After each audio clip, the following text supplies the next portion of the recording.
एकाच मिशन, एकाच मिशन.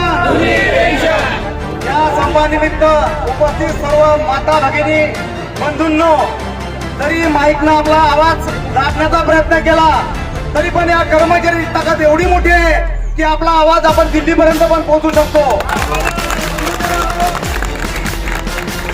2च मिनिटाचा वेळ दिलेला आहे साहेबांनी. मी या 2च मिनिटांमध्ये माझं मनोगत व्यक्त करणार आहे. आताच काल समन्वय समिती सोबत सन्माननीय मुख्यमंत्री आणि उपमुख्यमंत्री यांची बैठक झाली आणि त्यांनी आपल्या मुख्यमंत्र्यांनी सांगितलं की सध्या सरकारजवळ पैसा नाहीये आणि त्यामुळे आम्ही तुम्हाला पेन्शन सध्या देऊ शकत नाही. माझा या सरकारला प्रश्न आहे, तुम्हाला आमदार खासदाराला पेन्शन द्यायला पैसा आहे, मग कर्मचाऱ्याला का नाही? बंधुत्वाला सरकार हे खोके सरकार आहे. हे सरकार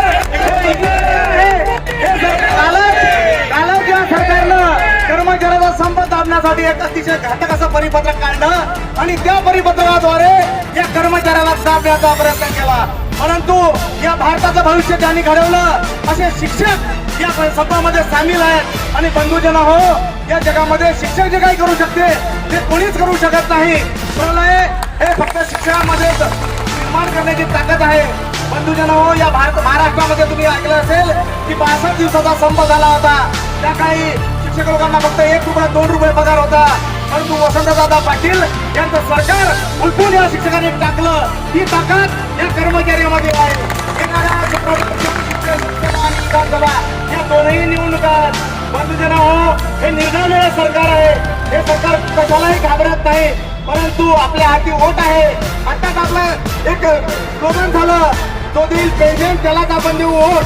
तर पुढच्या वर्षी आपल्या या वोटची ताकद आपल्याला दाखवून द्यायची आहे.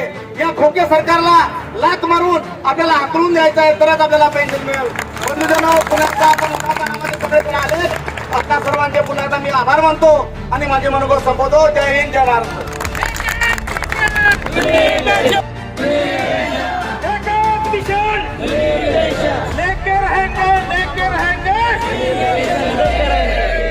सर्व कर्मचारी बांधव, आमच्या भगिनी सर्वांचे या ठिकाणी आभार मानतो.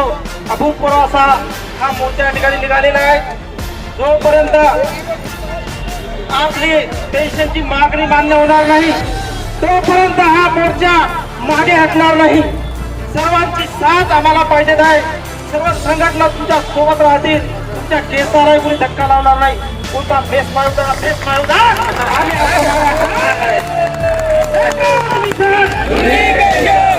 कर्मचाऱ्यामध्ये एवढी ताकद आहे. सेवानिवृत्तीनंतरच्या जीवनातील आर्थिक आधार, आपल्या मृत्यूनंतर आपल्या जीवनसाथी मतदान आहे ते 5 मतदान करेल तर पेनारी विधानसभा चित्र काय राहील.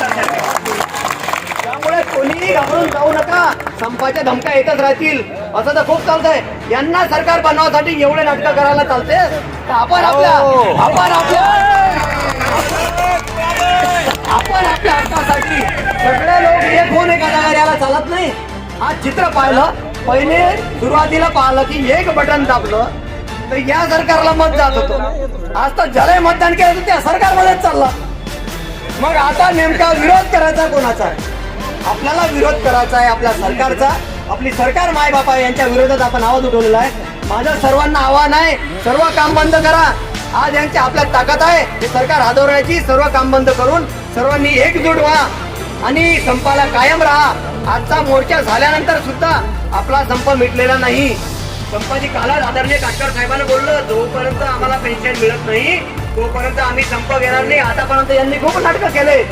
आता यांचं नाटक सहन होणार नाही. कारण जेव्हा साधारण माणूस पेटतो, जेव्हा हादरून सोडतो ना, तेव्हा पूर्ण जीवसृष्टी हादरते. मग त्याला कोणी रोखू शकत नाही. म्हणून हा संप कायम राहील. उद्यापासून मी सर्वांना आवाहन करतो की आपल्या आपापल्या कार्यालयामध्ये, आपापल्या तहसील कार्यालयासमोर 6ही तालुक्यामध्ये सर्व कर्मचाऱ्यांनी येऊन धरणे आंदोलन द्यायचं. कोणी आपल्या कार्यालयात जायचं नाही. जो कार्यालयात गेला आणि ज्यानं आपली एकी दाखवली नाही त्याला उद्या कोणत्याही संघटनेला तोंड दाखवायचं राहणार नाही. त्यानं म्हणायचं नाही उद्या की माझ्या संकट आलं, माझ्यामध्ये कोणती संघटना धावू नये म्हणून. त्यामुळे सर्वांनी एकजूट राहा.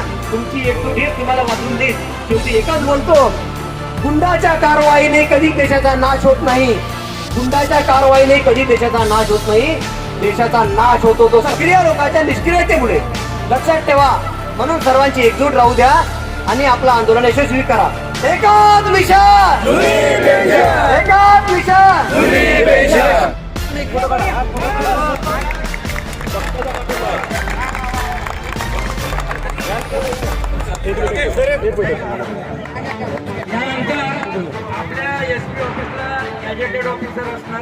आज आपण उभी केलेली आहे. पूर्ण महाराष्ट्रभर ही चळवळ सुरू केलेली आहे आणि जोपर्यंत शासन आपले हे मान्य करत नाही तोपर्यंत आपण ही चळवळ थांबवायची नाहीये. एकाच मिशन, एकाच मिशन. एवढं बोलून मी माझे 2 शब्द